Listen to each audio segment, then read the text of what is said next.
Okay, falling asleep. What if I didn't have a mouse to hit stop? This is what happens. Welcome, everyone, to the Heroes World Quarantine Podcast. I am your host, Dupe. With me is one of the owners and proprietors of Heroes World, the order to the chaos that is John Ho. Say hello. What the hell? I'm the guy through the peephole late at night. You mean the creeper, the guy that you usually call the police on? I think he's talking about with John Leguizamo, the creep. No, I think the creep. Yes. I was thinking you're more Daniel Stern from Home Alone. That would mean Rob is more Joe Pesci. 100% Joe Pesci. So, hey kid, your parents home? and I guess I'll be by default Tim Curry, the creepy office hotel guy in Home Alone 2. I don't remember Home Alone 2 at all. He plays It's gone. Manager at the hotel who Kevin's like staying with, and with the old bird lady.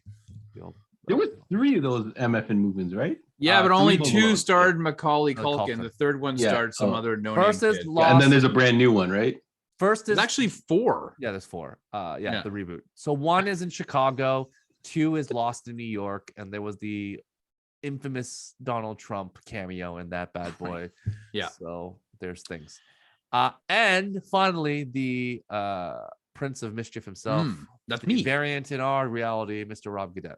Oh, hello, multiverse of madness, friends and family. Look at you. You effed it up. You done effed it up. You done effed it up. I'm just waiting for Rob to go, it's real. The multiverse.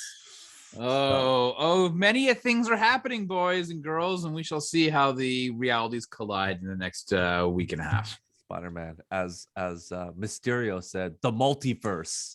Let me just say, they've apparently released the first opening scene of the movie online. 1 minute cut. 1 minute something. Yeah, I'm avoiding everything. I'm not looking at anything. 1 minute. Here's a minute. Here's a minute. Yeah.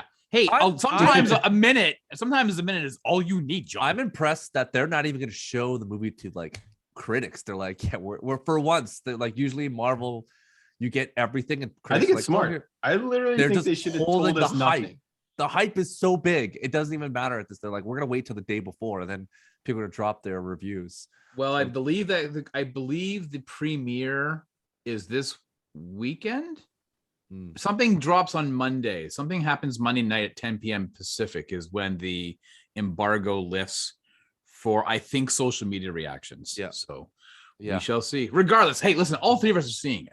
It doesn't make a difference. So earlier. Bunch of Twitter emojis are gonna drop on Monday. Yeah. Well, Tuesday morning, you're going to wake up, you're leery-eyed and coffee and looking at Twitter, and you're going to see all these little Spider-Man heads thrown throughout your Twitter feed. You're like, what's happening? And it'll be John Ho sitting there. It could be everybody. As the late, great Larry King, the ... It could be Spider-Man. And then we'd have to just ponder, what does that mean? What does that mean? Gary from Wawa, you're on. John has no idea what we're talking about. Who's Larry King? Was that guy? I know who Larry King is. Yeah, I had the suspenders. All right. So that's the end of the show. Thanks, we're here to talk about episode 4 of Hawkeye, and I know many people have been clamoring for us to talk about League of Legends Arcane. I know our beloved co-owner of Heroes World, Andre, has already dropped his thoughts on it, but we're going to give a more of a deep dive for Rob, of course, who has no idea what's going on about League of Legends. Doesn't even know what kind of game it is. So I look forward to talking about Rob about what this is. His son is not interested in playing of League of Legends right now, so I'm interested to see whether he will dip down that in the future, or is too busy just doing Fortnite and Battle Royale. Call of Duty. Battle Royales. There is a particular nerd that falls down the League of Legends / Dota route. So it is, first-person shooters or this type of strategy game. So we'll talk about that momentarily. But episode 4 of Hawkeye. Partners, am I right? Is, I would say, the bottle episode I can imagine of that will happen.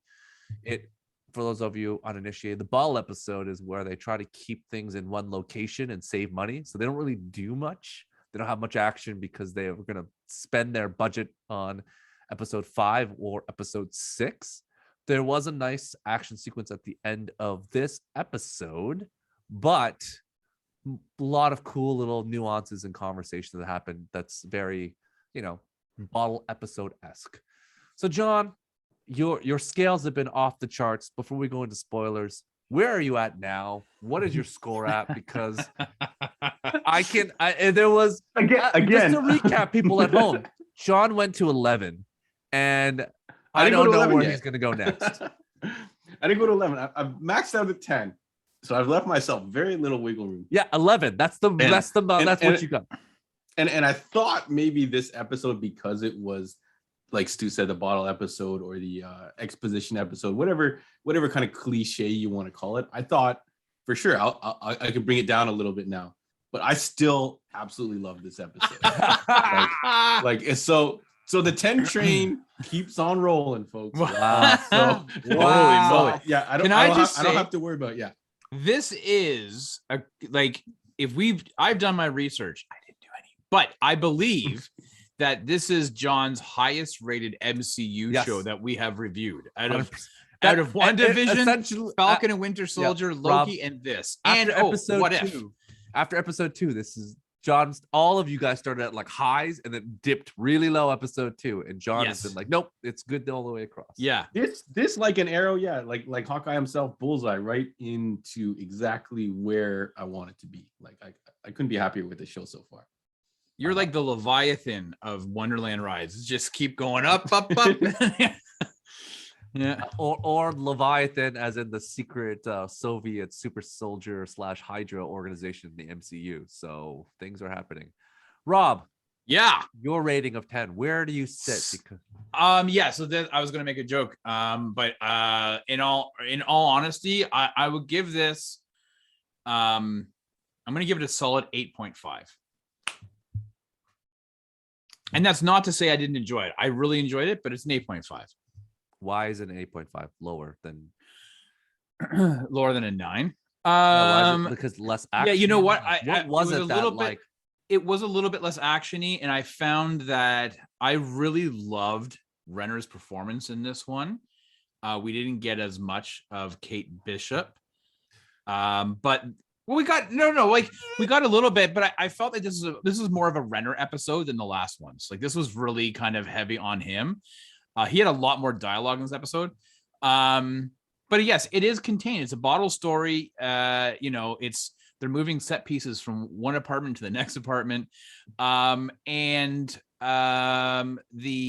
honest with you, the dinner, or was it dinner, or at least the dinner table scene with Kate's mom and stepdad and stuff like that. Like it all just kind of seemed a little bit wonky for me. Like something just it just felt a little bit off. So I was like, listen, I really enjoyed it, but I've given the other episodes 9s. So for this one, you could definitely tell it's a bit of a step back, but it's not a bad thing. It's just it loses a 0.5 because less Haley Steinfeld. You can't even say her name. You know what? It's less minus 2 points. Stansfield. You have no idea what's happening. I don't Starsky know. And Hutch. Starsky and Hutch. Haley Starsky and Hutch. Yeah. Samsonite. Oh, wow. So close. But less of her, you lose a 0.5 is what you're thinking. No, just as an overall. Like it's a slower pace, this episode, which is not a bad thing. It didn't feel slow. So I really have to kind of quantify what I'm trying to say. It was a slower pace episode, but it wasn't egregiously slow where I'm like, holy crap, let's go. I still was like, wow, this episode flew, but it was just a different tone and pace, but it needed it. You got a lot more of Hawkeye. I really enjoyed what we got out of it. I just, I think, and it's cool. It's fine. You need to kind of take your foot off the gas a little bit and get ready to rev, to tromper when you're about to round that curb. That's a long way of saying he wanted to dock at 0.5 so he didn't compare himself to me and be like, these are 9s all around. No, I'm gonna be I'm gonna be more regal in 8.5. My scale for this. He wants to be a stern marker. Yeah. That's what he wants to be. He doesn't want the line. Fair he doesn't want and the balanced. I disagree. Dude, 9? I respectfully disagree. I am in the middle of both. I think it's a 9.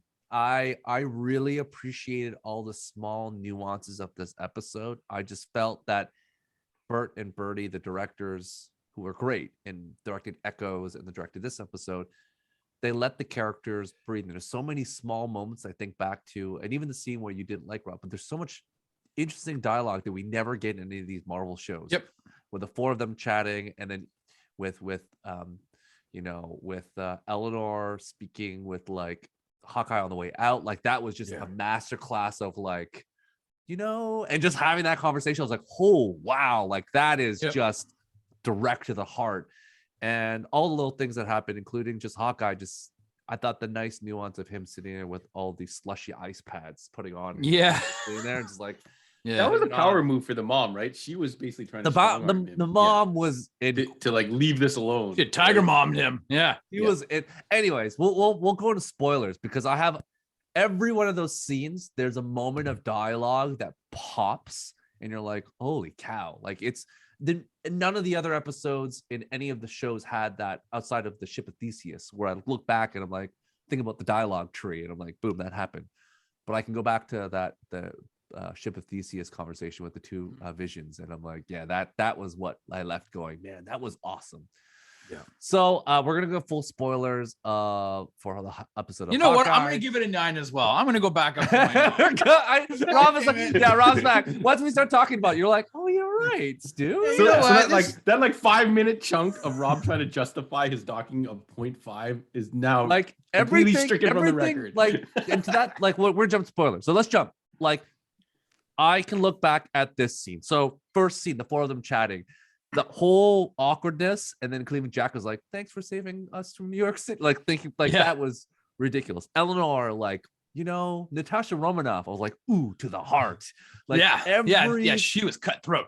Dialogue tree, like the like when Haley Steinfeld saw that touching moment where she's like the doubt of like, maybe this guy isn't the bad guy, because he's like, oh, I want you to dance with me, and like the like the funny way he messes up like colloquial sayings, like because that's like a cross between like Ferris Bueller and like one of the sayings that Ferris Bueller has, and like one of the other things too that they kind of mix in. So, and like, oh, the mother hiding that she likes to dance, and like everything in this episode where you're like, it pulls you back, you're like, maybe he's not as bad as you think. And then but like it's like, and then when Hawkeye calls his wife and she's speaking like German, I'm like, who is this woman? Like, what is happening? Like, I have no idea. Do you think that there's more to her than meets the eye? 100%. It's like she knows all this stuff. So either she's a former SHIELD agent or something. Like there's a lot of people online are wondering if is it Mockingbird? Yeah. There's a lot of people online wondering if she's formerly Mockingbird. So there's a lot of things that like Bird King. There's like, the like the watch and all this other stuff that's happening, and then even like the 2 of them in the condo where she brings in all the Christmas stuff and draws on the whiteboard, and he's like, marker. Just like is that actually a dry erase? And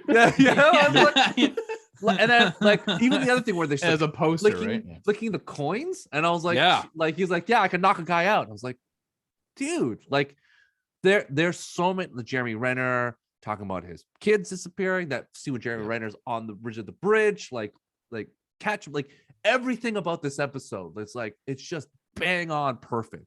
So, John, I've already indicated some of my favorite things, but what did you like about this episode? Just the simpleness of it. The kind of making a Christmas for Hawkeye was amazing. The fact that he is now kind of coming into the role of being a mentor when he teaches her the coin trick. It's just cool. Like, imagine being someone of Hawkeye's skill and then running across someone who you could just, oh, this is how you do this, and then they can do it. Like, that was great. I do question the father, aka or not the father, but the whatever the handlebar mustache guy. Like one of my favorite comedians, Hannibal Buress, has a whole bit about handlebar mustaches, and it's like, sure, you can rock a handlebar mustache, but I ain't gonna take you seriously ever, right?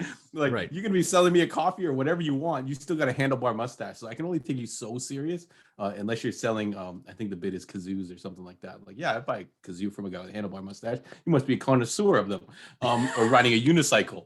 Like those are things. So I do question the mustache choice if that guy is trying to lay low in any shape. It's the comic book version of it has it, so therefore he has to have it. That's it.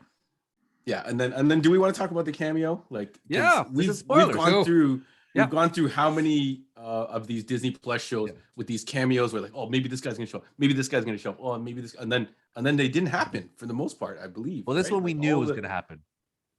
Yeah, but you would have probably argued back in the day that, oh yeah, we knew like I'm pretty sure you would have bet money on Doctor Strange showing up at the end of WandaVision. At the end of the movie, they showed a picture of Hawkeye. So but you never know with these things. So I liked that it happened. It was there. It was great to see her back on the, I guess I don't know if you can even call this the small screen anymore with the budgets they're throwing at these. But yeah, it was great to see her. It was great to see the fight. As I did kind of know it was coming as soon as he was like, oh, I'm fighting her on the rooftop, and she's like, no, she's here, and I'm like, oh, it's 100% her. I know she was rocking out her Splinter Cell. The widow outfit, and then she's like shooting the little widow web things and stuff like that. The so black widow stingers or the red stingers, because Black Widow has the blue ones. Yeah, that's how you know it's Black Widow. So we do call this a bottleneck episode, but that was still a hell of an end sequence to this episode. So I feel like it is kind of that episode, but it's not. Because they clearly spent a lot of money on that sequence. People are flying across gaps and falling down from buildings and stuff like that.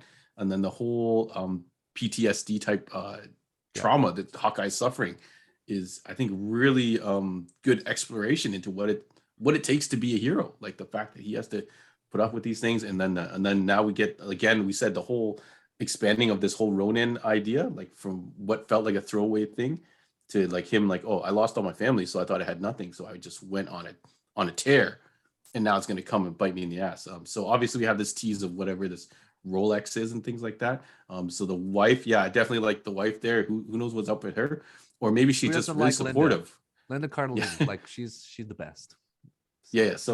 So it's like it's sometimes they put the wife or the significant other in the position that they're always like the opposite, right? They're always like butting heads or they don't want them to do this thing. It seems like this wife is completely 100% on board with him being a superhero and has basically got his back. So I thought that was a nice refreshing change. But overall, like I said, the episode I thought was just great.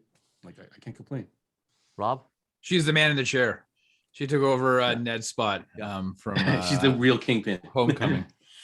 Listen, like John said, I really enjoyed the Kate going over to his house to Christmasify or do up the festive spirit in his Santa Claus place. DVD. When she brought over and said, oh, I got movie night stuff, right?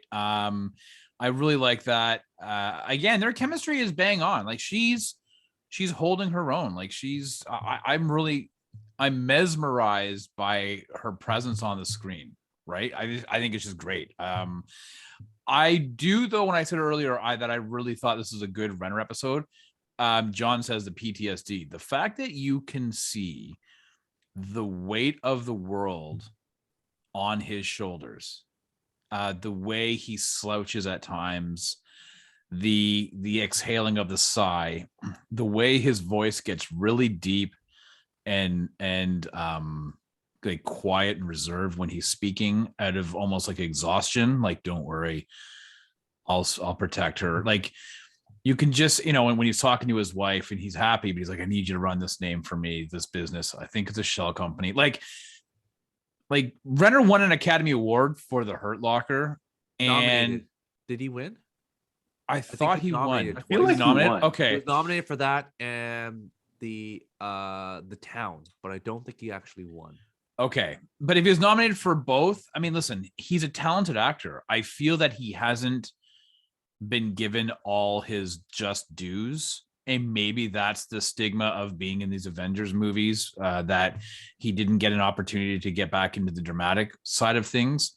But this episode, I think, has really showcased probably the most that we've seen him do his drama chops under the guise of Hawkeye. So I really appreciated his delivery of the lines this week. And Stu, you can sum it up. I mean, him opening up the refrigerator and grabbing out these packs of vegetables or whatever it was, or fruit, and slapping them on with like Slushies. packing tape, right? Like not even, it's literally packing tape. And like, I'm assuming this is like a hideout base for him or whatever. It looks pretty run down.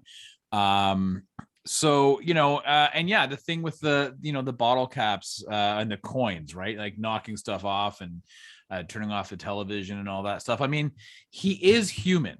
Yeah. Right. But he has skills. He also has a human flesh body. So when he gets beat, like, it's nice to see he's like, man, everything hurts. Like, I'm not super healing. I just have to ice things down. He's like, just sheer power and will that he gets this stuff done. Yeah. And even, and again, this episode is still a matter of exhaustion, like him trying to figure out, they get into that, what ends up being Echo's apartment. And like, as soon as like you see the flashing lights and the strobe lights, like I knew automatically, oh, well, that's because I've been in houses where for hearing impaired individuals, like, oh, that's Echo's place, right? And you could just, he's like, wait, no, you got to get out of there. Like, it just, yeah. And then when Kate falls off the building and he rescues her, right? Or no, sorry. Yelena ties the rope around her so that she drops. And then, Hawkeye's looking over her and he's like, just go home. And he cuts the line, right? Like, all that was great. The LARPers, we have a return of the LARPers with Kate. I forgot to mention that. Yeah, that was, it was kind of funny. But this is like, it was kind of chintzy and like, hey, if you get us the arrows, and we'll do something for you. Like, what officer is going to break the law to break into like an evidence recovery area to steal these trick arrows? And then it's like, hey, can you guys make costumes? So like, it's like, they're going to get, because we've seen the banner of what they look like with their costumes on, but those costumes look hell a lot better than what these LARPers are wearing, right? So I'm just like, how is that? Where's the core?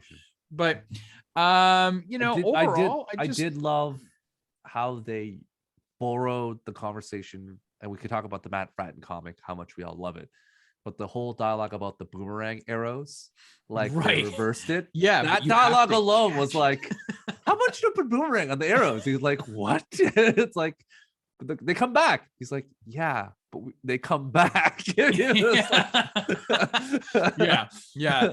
Honestly, guys, like, I know we're 4 episodes in. We are in the home stretch. We have 2 episodes left. But like I said it before, I feel this might be my favorite Marvel MCU show. Like, even Hawkeye, we didn't even talk about Hawkeye uses his intelligence and just street smart. Like, even that scene with Cassie, where he's in the back of the car and Cassie is like, oh, right, you know what's going on, and then he's like trying to grab stuff. He's like, you looking for this? And he's like, looking for that, and he's like, Hawkeye just already got in his car. He's like, got the gun, he got the knife and the nail file behind the seat. He got everything. Like, Cassie was like, oh man, he's like, can I have my gun back? He's like, the gun at the end. Like, no. He throws it off. He's like, throws damn it. it.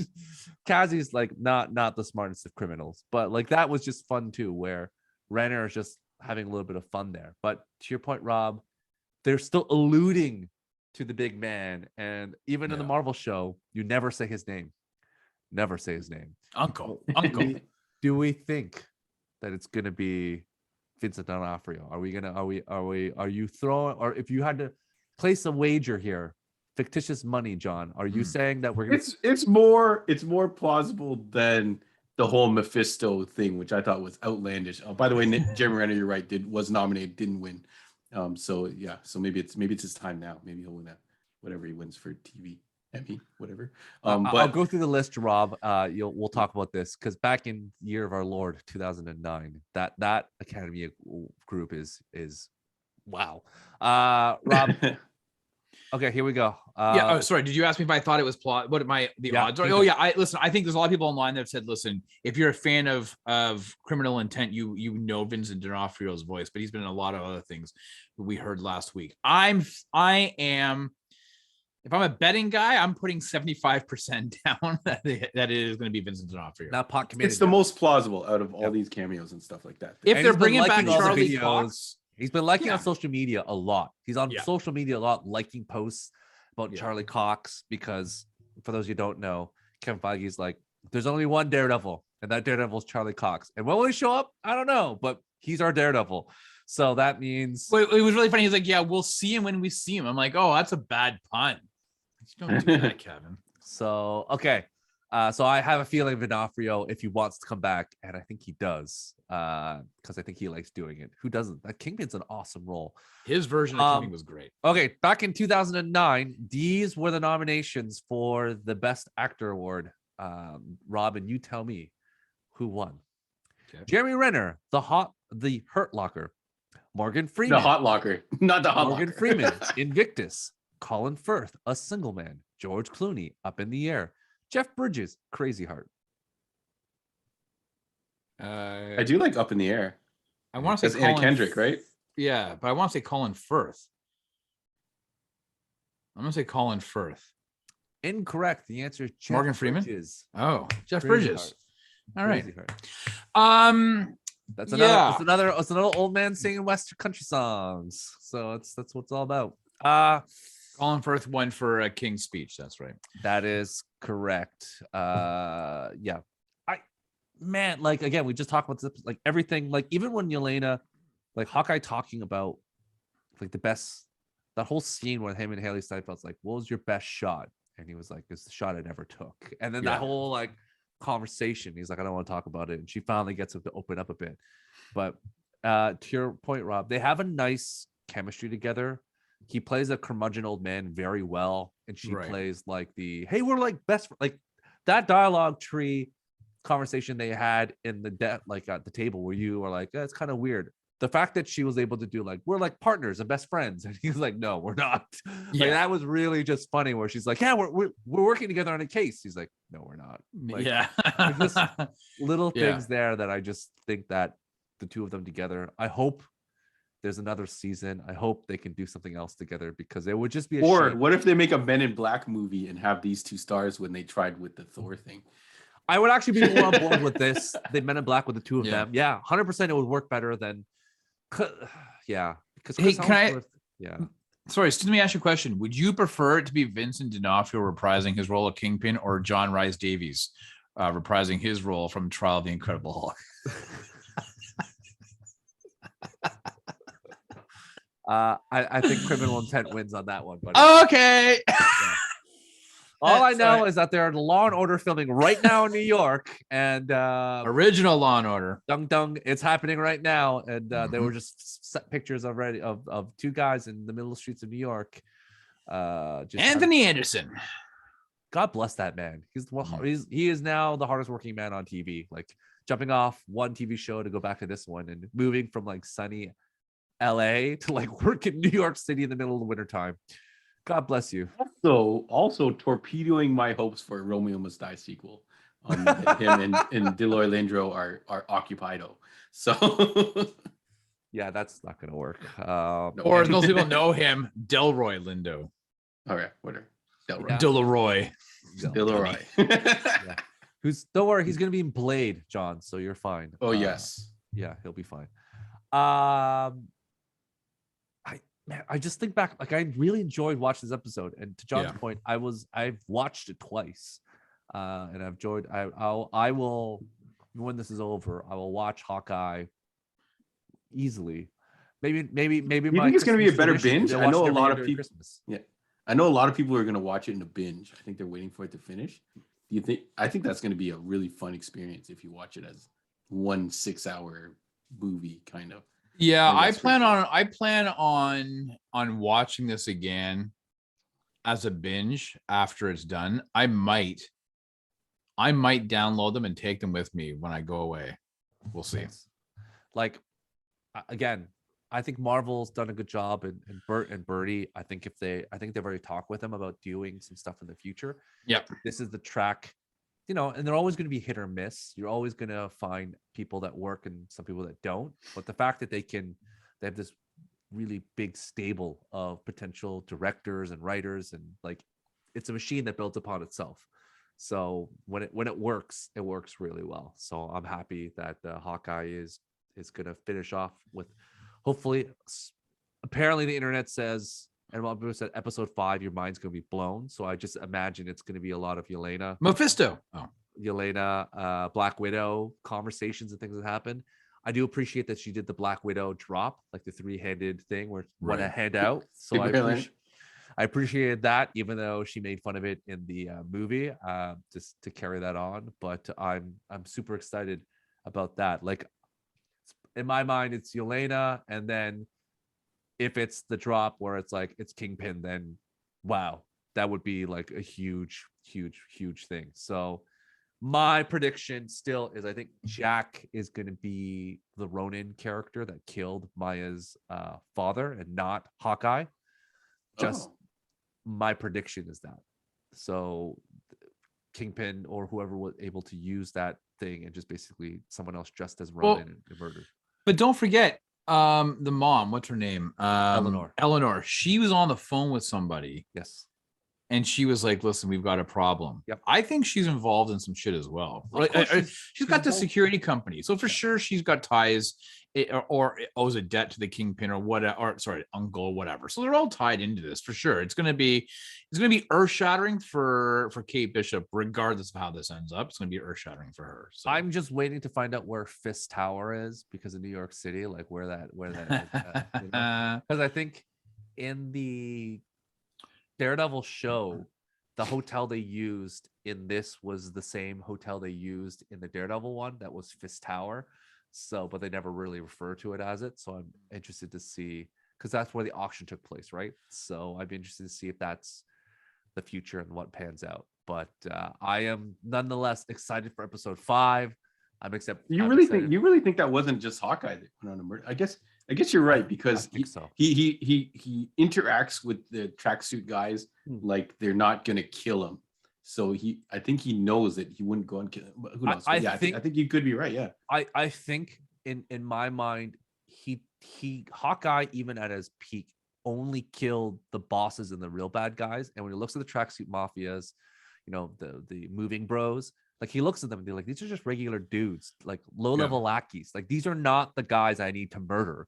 These are the guys who are just going. You never know. They're the guys from Batman 66 with henchmen on their t-shirts. That's all they are.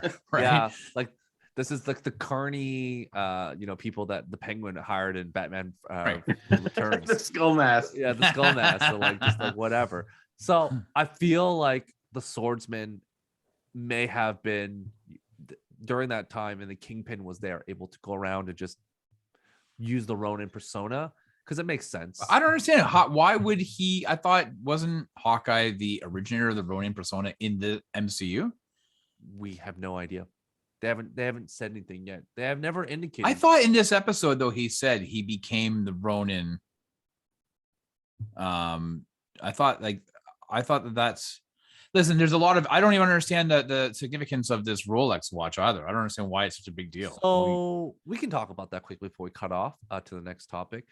It's he mentioned that it's about an identity. So either it's, in my mind, it's not a Tony Stark thing, because Tony Stark doesn't care about that stuff. So it's either a Rolex watch that is for two things. One, it can track Hawkeye wherever he goes. Mm-hmm. Or two, it's supposed to be his wife's, like something his wife can track him on. So it's like to make sure he's okay. So I think it's more like a device. Or three, it's a fog watch and it's a Time Lord, and he opens it up and all his memories come back and he realizes that he's a Doctor Who reference. That is correct. But Rob, we know the answer is Sonic sunglasses. Rob, it would never be on a watch. It would be Sonic sunglasses. The correct answer is that. So thank you, Rob. But I feel like it's more like a tracking mechanism for maybe Hawkeye and his wife in that sense, because he's like, oh, it's something to do with identities. So it must be like some sort of thing, because there's or device, because Maya was able to get all of Hawkeye's family's names on that piece of paper. Like, yeah. So is that because of the watch? Like, it could have been database on it. Is it like the an access point to the Avengers database? I personally think that Eleanor is the one that killed her ex-husband, and now that I think about it, that watch, it could be his because nobody knew he had a family. If you remember in Avengers 2, was it Age of Ultron?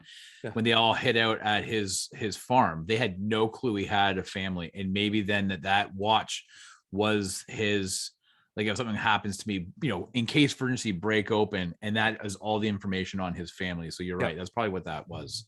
Mhm. Yeah. Yeah, it's got to be because it's about identity. So it's Yeah. like, oh, so that stuff's in there. So we'll find out Regardless, soon enough. yeah, we're excited. I'm excited. We only got two more I'm left. looking Like, forward to this next episode. I'm Captain Optimistic on this podcast. Like I'm optimistic. And Yeah, I we watch still got 2 anything. more to go. We still got 2 more to go, folks. But yeah, Could you imagine can't if like the imagine last they can't episode keep is the a landing. massive shit? You're like, what the fuck happened? I Yeah, can't you never know. imagine, John, that they can do anything that would knock this down off your thing, because they would have to do a catastrophic failure. you never know. The third act of a movie always tends to not. It could be the Agatha peak. all alone. The peak, yeah. A movie is always like kind of. So it's far, never this just. This is like I Am Legend so far. Everything's been working out gangbusters. Let's see what That's right. happens. We'll see. We'll see. So Or yeah, Hancock. we'll- Same thing. This is a Will Smith experience. 2 acts good. I really wish people gave this more. I feel like it's not getting the respect it deserves right now because of the character of Hawkeye. I just wish people would put that preconceived misconceptions away and sit down and watch this, because I think they would really enjoy it. I think it's probably lower than what people are expecting, but I think word of mouth is going to really push the show. But also right now it's the holiday season, so I don't know. They'll probably binge it after the fact. So it may not be as popular right now, but I feel like down the line. Well, if you out there, I'm talking to you, the person that's eating cheeses on the couch. If you decided to watch these episodes following your binge of the episodes, then you should just know that you should have been following along week to week, because you would have had a much more fulfilling, rewarding adventure. I don't know. I think it's gonna be fun binge. I think it's gonna be a fun binge. Agatha all along.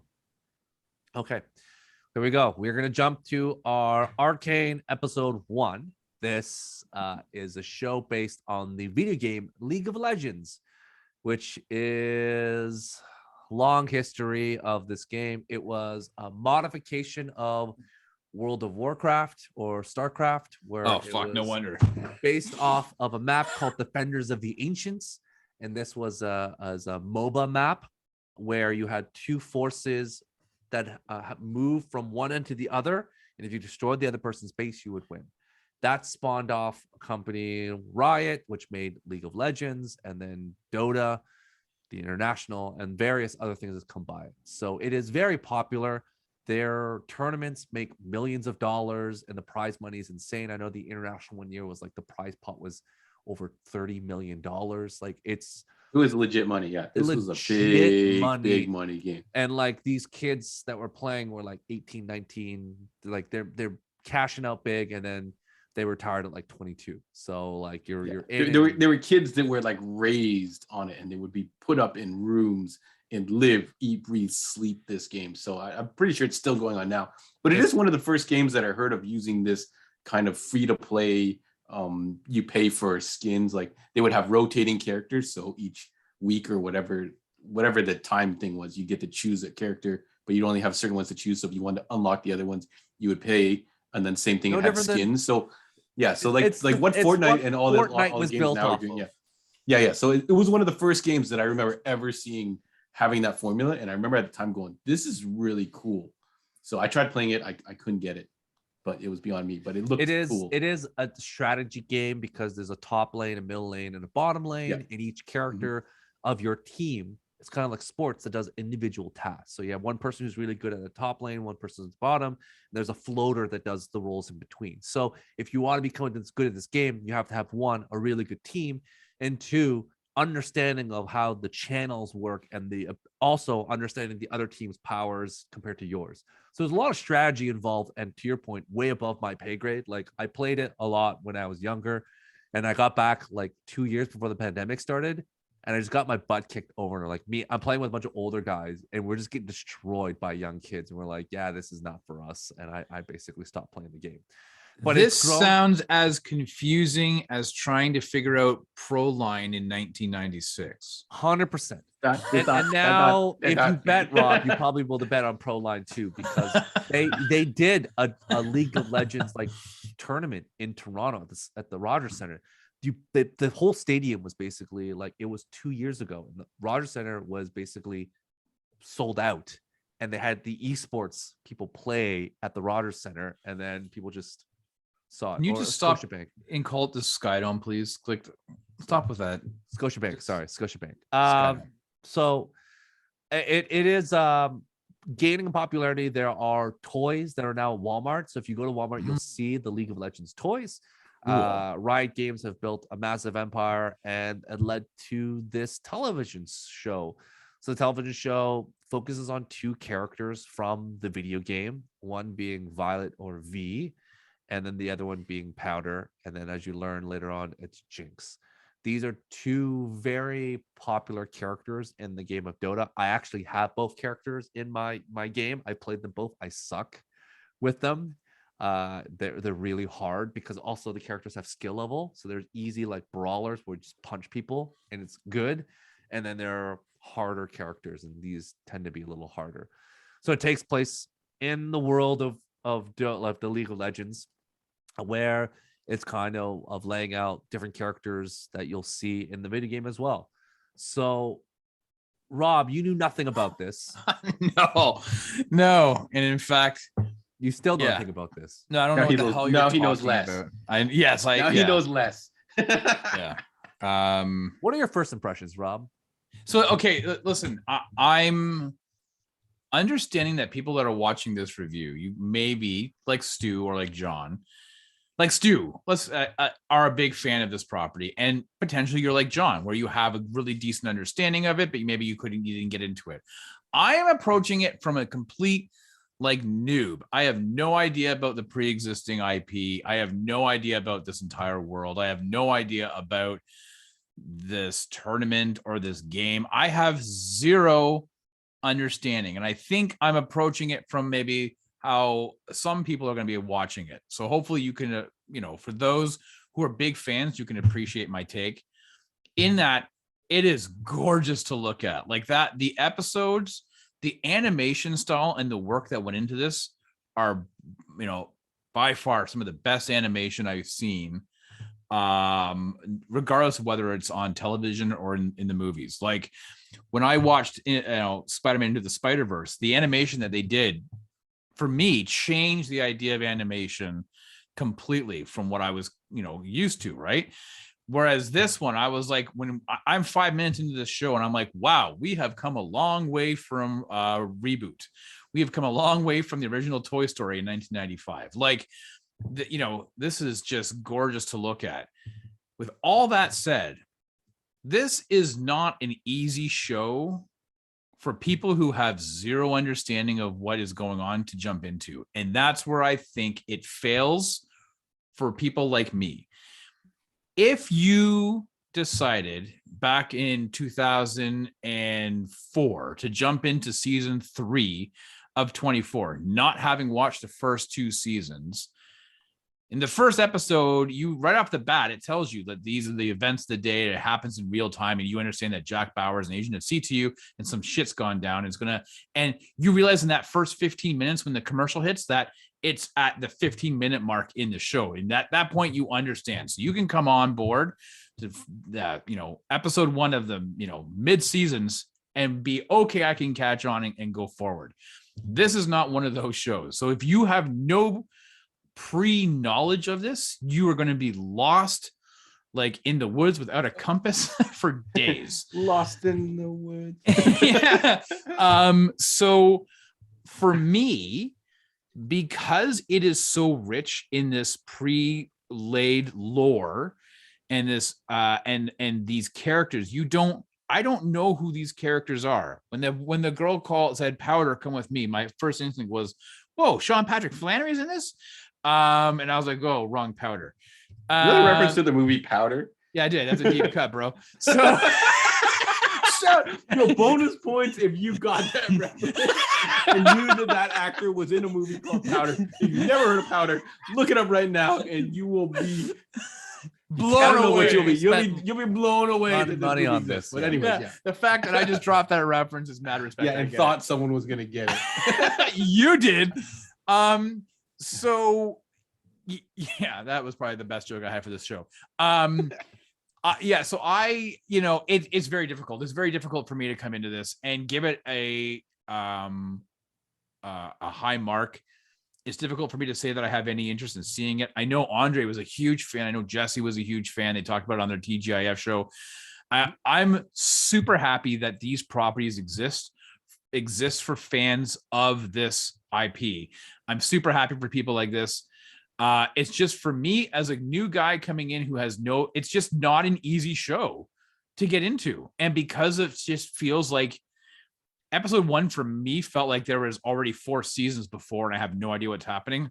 I can't continue this because a show shouldn't be work and it's too much work for me to understand what's going on. So for that reason, like Dragon's Den, I'm out. John? And then there was 2 dragons left in the Dragon's Den. Let's hear what they thought. I could have said Shark Tank, but hey, we're sticking Canadian. So yeah. All right. So yeah, I actually don't know anything about the lore of this particular property. I'm familiar with the 2 characters because they were early releases in Funko Pop days when they dropped a bunch of League of Legends. So like Stu said, merchandise early on was very sparse, and now they've kind of started turning the machine on and going, hey, let's capitalize on this now. So I think Rob does have a good point. The intro, the very beginning intro, I think was unnecessary. They almost should have jumped straight to them running around on the rooftops and stuff like that, and then maybe flash back to this kind of like death and destruction type scene, because you don't really find out exactly what's going on there even throughout this episode. But overall, as an animation, like Rob said, we're so spoiled now. Like Stu, like could you imagine that this was like we wouldn't imagine getting this quality of animation in a TV show back in the day. We expect like less frames, we expect cutaways, we expect reuse of animation getting recycled. So now we're getting Spider-Man just like swinging the exact same way. Rocket, Robin Hood, all the same backgrounds. Yeah, like everything was reusing animation back in the day, and not since I think maybe when Legend of Korra hit, and then anime started getting really crazy for your home screen basically. So this is movie quality animation, 100%. Looks absolutely beautiful. It took me a while to warm up to this episode because I think it just does that. For me, animation takes me a second to kind of get into the groove and switch. Would I rather watch this in live action characters? I don't think so. I think it worked really well as it is. But overall, I did actually really enjoy it. It brings me, it reminds me of shows like Troll Hunters and other like kind of like these animated shows, Rebels maybe, that kind of looks on the outside kiddish, but the story is actually like pretty deep and a lot of things happen. Like this one is especially kind of dark. I don't know if I would let my kids watch this one in particular, but I am very interested to see where the story goes. I did cheat a little bit and watch some of episode 2, but they kind of do like a switcheroo type thing. So I know they do a couple time jumps later on. So I would like to see these characters as they progress, but it really hit me when there was a scene where they kind of like, they're not, I don't think they're sisters, right? Are they sisters? They are sisters. They are. Yeah. Where they're kind of like sitting on the rooftop, kind of talking. It's like, well, you know what? Everybody screwed, like this guy screwed up here, that guy screwed up there, I screwed this up, and stuff like that. And I was like, oh, okay, this is really hitting. And then they've got this whole like underground versus the upper level type thing, very similar to Battle Angel. So overall, I think people will dig this. I don't think it's as confusing as Rob says it is. Maybe he just wasn't. We know that Rob's not really an animation guy, so maybe he just kind of wasn't feeling it overall. So it's hard to get him into. But I do see what he was saying about the beginning. I think the beginning should have kind of cut straight to the point and got us straight into the kids. There's no exposition. Like you say, Battle Angel. I really enjoyed that movie. Mm-hmm. That's because there's a narration. Yeah, that gets people like me who have. So there should have been some type of opening crawl describing exactly what happened at the beginning. Trap of Breaking Bad, where it's like, trust me, watch all 9 episodes, it's worth it. But we're past that time period where I'm like, what do you mean I have to invest 4 hours before it becomes awesome. I need it to be good right away because my time is precious. And with this show specifically, John, you hit it on the head. It's like, this is not a new theme about the downstairs crime lords who are running. This is basically Coruscant in Star Wars too. Like, it's exactly the same thing. Like, under the Jedi Order, where all the nice pristine things are, there's a whole bunch of other people that are trying to live their lives and survive. So this is basically like every science fiction. The tale is old as time. The poor people are trying to fight for scraps on the bottom, and the rich people are above on their ivory towers. But to Rob's point, the ivory towers are beautiful. Like, everything on the shot is incredible. So that is the nuance of this story. It's two sisters separated, going off their own different paths. One trying to be more valiant, one going a little crazy. I think people kind of make this like comparison that Jinx is like the Joker or like Harley Quinn, where she's like kind of nutsode. And there are some things about that make sense as if you move farther along the series. But that's essentially what it is. It's about people with power, what they do with it, good intentions, but things go wrong. So, and the one they're trying to do, I think a lot, the show is trying to create tension. And tension can be hard to master. It's like a good horror movie, right? It's like horror and comedy are, in my mind, the same wheelhouse. It has to be done really well, or it's just really bad. And they're trying to layer on this tension of like, what will the sisters do? How will this work? Like, with this adopted father and these power gloves, like the power gloves that you saw in the first episode. What you don't, if you know League of Legends, you know that V, that's the weapon she uses in the future. So it foreshadows, like, she saw her adopted father, who, after seeing that, she will use these weapons in the future in the video game.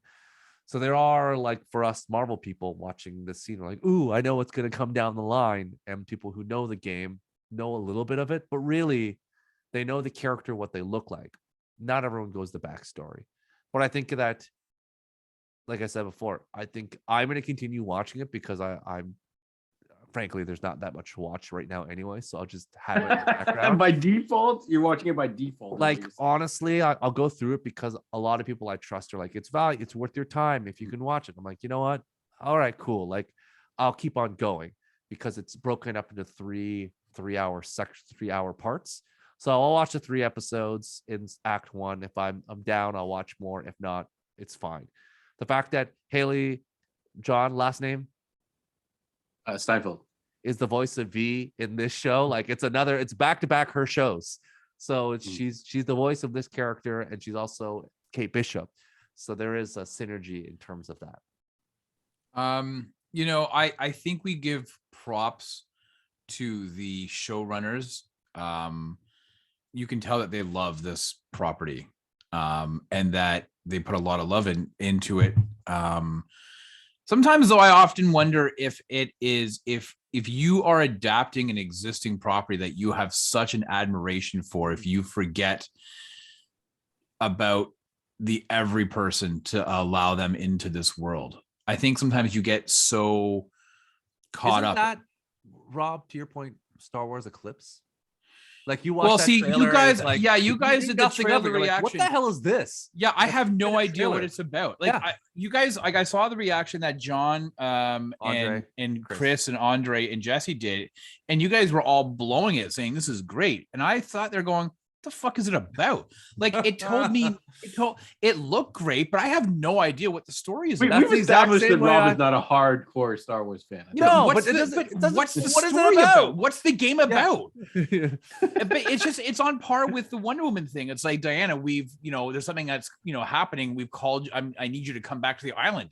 That I have some understanding, but all you see is the lasso. But what's the game about? At least with her, I understand she's got to go back to Themyscira and fight whatever's happening. With Eclipse, I have no clue. There's just people walking around. Your brother thought it was world building Voldemort. Doesn't catch you as much. No, but you have to have something to say, hey, this is what this movie is about. What were the drums? What was that? Like, what's the canon for the drum dudes? Besides, if they were blue, at least they're the Blue Man Group. What is the and if Tobias wasn't there, I'd be really upset. I watched that trailer. I'm like, oh, is this like the new Star Wars like open world RPG? Like that's what it is, because you can be the bad guy, you can be a Jedi, you can be part of this weird thing. Like, is this like a Skyrim type game where you can do whatever you want? Like, is that this game? Is it open world? So like it's a very confusing thing. And like this, yes, Rob, I think you could say, oh, it's a lot of confusion and stuff, but it yes and no, because I think they were trying to do it where you didn't have to know anything. Because there are a lot of reviewers and a lot of people I trust who don't watch or know anything about this. A lot of people like Andre and Jesse are unfamiliar with the game, and they dug it. I think maybe the setting. I don't think it's as I can see what Rob is saying, but I don't think it's as difficult as he's making it out to be. I think maybe this particular genre is just not a genre you're down with. This is like almost a steampunk, fantasy type thing, which Rob has probably zero interest in. So I feel like it just won't resonate. Did you watch Shadow and Bones? That thing on Netflix, Rob? No, I haven't. It's like one of those things that's like I haven't put it on my list. I know it exists, and I'm like, I'm tempted to watch it, but I'm always like, I have something else I really want to watch. Like, and this is the thing, we've talked about time. Time is precious. Like, listen, I'm gonna be honest with you guys. I wait for some of these shows to be finished so I can binge watch them. So like the morning show on Apple TV Plus season 2, I just blew through it in 2.5 days because I really like that show. I'm waiting. Succession ends to Sunday night. I'm gonna blow through because I really want to watch it. Same with Yellowstone. Like these are the shows that, like, for me, I want to put my time and energy into really watching. I'm really excited for. And there are other shows that I watched. I'm like, I get something out of it's fun, but I'm not. But for this, like it just didn't. Like Hawkeye. Like I look forward now weekly to watch Hawkeye. I'm excited for it. But if I was to like say, somebody say, oh, hey, throw on, Arcane or whatever, I'd be like, no. I watched the first episode. It just wasn't for me, right? Like there's only so much time in the day, and I'm going to dedicate to certain genres that I get a benefit out of, right? So Rob doesn't recommend this. Stu is down. He's going to watch. You're going to watch the rest for sure, Stu. What are you? I'm going to compare this show. 10, John? Out of 10. Okay, so before I hit that, I'm going to compare it to another show that you recommended to me called Outer Banks, which kind of has a similar kind of feel. These kids out kind of doing a thing. I think I am going to go to that show, even though I feel like the production quality of this show is outstanding for Arcane. But I'm going to go to that just because that feels more in my wheelhouse. Furious yeah. It's kind of like it kind of hits more for me. But would I rather watch that in animated form? I don't think so. I think each one is in the proper type of medium that it's going to be in. I think to your point, out of John, 10, I think. Yeah, sorry. So before you jump to the thing, I think it could not have been any other way besides this medium. Like this is the right way to do I feel like if you had kids in costumes, it definitely wouldn't have looked nearly as good as it. Take note, Netflix, just make all the shows like this. Like we talked about Super Crooks. I wish Super Crooks looked more like this. I wish Jupiter's Legacy looked like this. I wish Cowboy Bebop. I don't think that could have helped. I don't think that could have helped. Frankly, if honestly, if at least it was pretty, then I can stand a lot and just have it in the background. Yeah. So there is something about that. But yeah. Tom, Anyways, what do you rate this? With that tangent all aside, I'd still give it. I think it's a solid chunk of story that they tell you, and they're intriguing characters. It's a great world that they've already built up or building up. If you're just watching this for the first time. So I still would have to give it 8 out of 10. And maybe I should give it higher because the animation, like Rob said, is outstanding. Like it looks, this is a really pretty show. Yep. So if this is going to come on Ultra HD TV, but I guess it's stuck on Netflix, folks. So you got to keep your Netflix subscription. But Netflix is in HD, right? Though. Yeah. But if you like 4K, people go crazy. Yeah. So I'm going to give it 2 scores. I'm going to tell you why. One score is where I think that the show where it hits. I think it hits well. Again, we've talked about how great it looks. I think it does what it set out to do. I've read some people online who are super fans of it. Like it gives them everything that they wanted out of it. So I think it's a show that is a solid 8. Based on what it does. Even the ending, I thought the ending was pretty cool. I was like, oh, all right. They're in, the mouse is, sucking back on, grandpa's cough medicine. And all of a sudden he turns a little bit angry. Yep. But for me, yes, I'm going to give it a 6. I didn't hate it. I I'm not even gonna say I tolerate it because that's even a negative connotation. I enjoy what I saw, but I have no interest in seeing it anymore. I just felt very confused as to what the hell was happening. All right. I like John, give it an 8. I think to your point, Rob, I liked everything that kind of happened in the episode. They went for things that I wasn't expecting to do. I like the acting. The voice acting was tremendous. Voice acting was pretty good. I think everyone did it. The nuanced little kid stuff, like even the thing with the end when the guy brings out that knife, and she's like, "You really want to go there?" Like Kenny was like, "Yeah, never mind."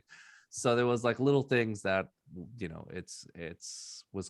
fun to watch. So I'm looking. I'm more interested to see more. So and I will watch more because frankly, like Rob said, some of the other shows that I'm waiting to binge, it's gonna come. It's gonna be there.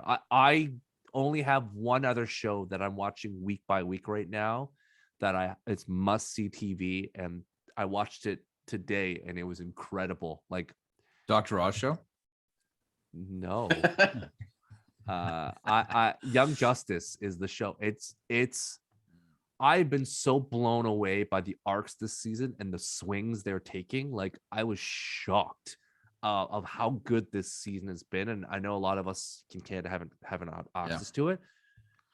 But wow, like I've just been knocked off my feet of how good this season. Like they basically cut it into like 4 episode arcs. So 4 episodes do one story, then 4 episodes do another story, then 4 like with character. So it's not one. It's like for that one arc, and wow, like it's incredible. Like I'm so excited for you to when you get your hands to watch it, like and binge it, because like even this week's episode, I just sat there going, this is incredible. What I'm so happy to see everyone and in this season mostly deal with Vandal Savage, and it just French kiss so good. Like I love those first 2 seasons. I haven't seen the other ones because they're not as you said up here, right? So yeah, it's wow. Like I just sat there going, wow, like I cannot believe how good these episodes have been and just the decisions they've made. And like the heroes, like no surprise, Rob knows, and the heroes die, and like there are more deaths coming and people are dealing with the ramifications. So it's so good. And like unbelievable. Even like anyway, so I just want to say though, like if people who are like, oh Rob, you only like dramas, this and that, listen, I'm a big fan of some science fiction as well. I just watched 6 episodes of Doctor Who Flux. I mean, tell you something, I don't know what the fuck happened in that show either. All right, so let me just put it into context. That show is a fucking timey-wimey bullshit. I have no clue what happened in Flux, and I'm a huge Doctor Who fan. So I maybe I'm stupid, but no. This is why we do this. This is why we have multiple opinions, because some shows work for some people, some doesn't work. I think it's also some of it is just look back and later on, and when you've got some more exposure to maybe. I feel like when we talk about our year end later on and talk about what we liked in the year, I think I might revisit some stuff too. So like some stuff we maybe didn't like, I'll go back and see if it's changed, because there've been much Zack worse Snyder things Justice League or better. Go on, Stu. 4 hours of Justice League, buddy.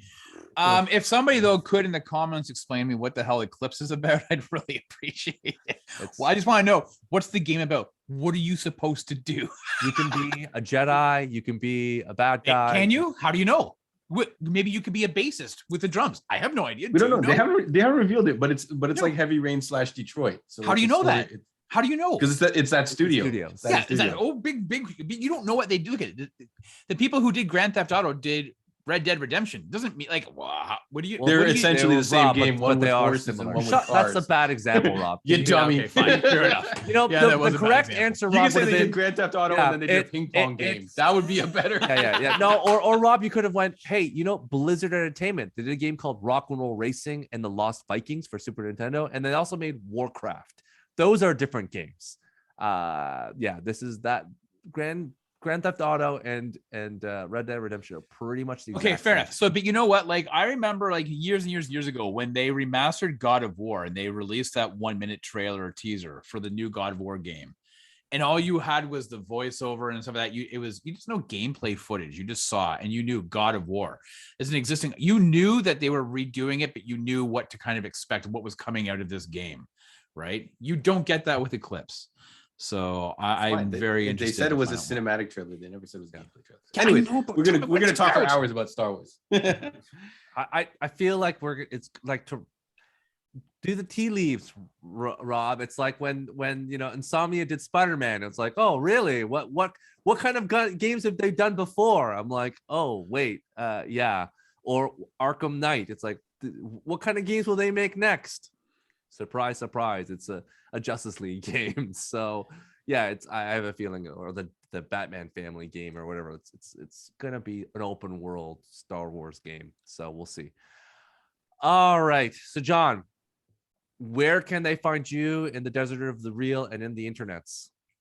Yeah, so if you are local to the Markham area in Toronto, Canada, Ontario, whatever you want to call us, if you're Canadian, well, you are in the province of Ontario, in the country of Canada, John. Whatever. I don't know how narrow, like how zoomed in we want to get. But if you're in Toronto, Markham area, you can come drop by our physical location, 8601 Warden Avenue, directly in the northeast corner, big plaza. Lots of fun stuff going on in there. And our store is packed with all kinds of great items that you can pick up. Toys, board games, card games, miniature games, comic books, trade paperbacks, you name it. We've got plenty of it at the moment. So we've got lots of suggestions for you. And Andre and Jesse cover a lot of this in their TGIF show, which airs on Fridays, live on Twitch at 8 p.m. and then gets dumped onto the YouTube and our audio feeds, just like this show. So definitely check those out. And then if you want to see what's in the store and maybe you want to decide when you want to come visit, follow us on our social media, the Instagram, Facebook, the YouTube itself, All Heroes World Online. You can search us up there. We have a very up-to-date Google and Yelp page, so you'll see all our updates and new product photos there as well. And then if you're listening on the audio, Heroes World Podcast, you can listen to this show. If you want to listen to the other shows, they are on the Sidekick Show feed, just because the hosting is a little easier to take care of for extra content like that. So follow us on either of those formats and listen to us on the audio. Let us know what you want to see and hear and us to talk about. We got lots of things to cover and we're always looking for input. So hit us up. Yes. And to John's point, any transaction, big or small, is helpful for small businesses. It's holiday season is upon us. So if you can buy something, visit the location if you can. If not, they will ship things to you as well. And if you can't, support your local store and wherever you're listening to us around the world, or just like, subscribe, and do all the bells and everything else. Comment your thoughts. That really helps get the exposure for this podcast, so other people in the area can discover the store and support John and Andre with the other hobbies. So if you can, we much likely appreciate it, because this is we're giving you a free podcast, a free something. So help a brother out. 2 weeks away, boys and girls, until the big fat jolly man arrives. Yeah. So Tim Allen shows up to infinity and beyond. That's Rob, right. what do you have for us? Let me just say, John, happy birthday, buddy. So for those who are watching, feel free to comment and wish John a happy birthday. Yes, happy birthday. Feel free to tell me how old I am. Thank you. You don't look a day younger than 50. Okay. Kind. Yes.